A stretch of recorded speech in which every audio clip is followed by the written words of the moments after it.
दोस्तों आप देख रहे हैं लालटेन भोजपुरी और आप लोगों का एक बार फिर से लालटेन भोजपुरी चैनल पे स्वागत है।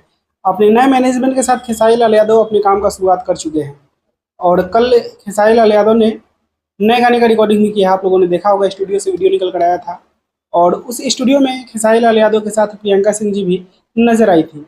आप लोगों को बता दें कि प्रियंका सिंह जी के साथ कल गाने का रिकॉर्डिंग हुआ है और वही पुराना अंदाज में खेसारी लाल यादव अपने नए मैनेजमेंट के साथ आप लोगों के बीच में आने के लिए तैयार हैं। जी हाँ दोस्तों, आप लोगों को बता दें कि कल जो गाना का रिकॉर्डिंग हुआ है वो बहुत ही जल्द आप लोगों के बीच में आएगा और प्रियंका सिंह जी के साथ जो भी गाने आते हैं, खूबसूरत गाने आते हैं, मेलोडियस गाने आते हैं और मुझे उम्मीद है कि अच्छा गाना का रिकॉर्डिंग हुआ होगा तो अच्छा बजेगा भी, अच्छा रिस्पॉन्स भी मिलेगा। और सबसे बड़ी बात ये है कि अभी के समय में खेसारी लाल यादव के जो फैंस हैं उनसे यही एक्सपेक्ट करते हैं कि कुछ बेहतर आए और नए मैनेजमेंट के साथ हम लोग भी यही उम्मीद करते हैं कि खेसारी लाल यादव और निखर कर आए, पहले से भी और ज़्यादा निखर कर आए, अच्छे लेवल के प्रोजेक्ट आए, बड़े गाने आए और क्या चाहिए। बाकी इसके बारे में आप लोग क्या करना चाहते हैं कमेंट बॉक्स में बताइएगा और इसके साथ में इस वीडियो को खत्म करता हूँ। आप लोग इस वीडियो को लाइक करिएगा, शेयर करिएगा। मैं मिलूंगा आप लोगों से नए वीडियो में, तब तक के लिए जय हिंद, जय भोजपुरी।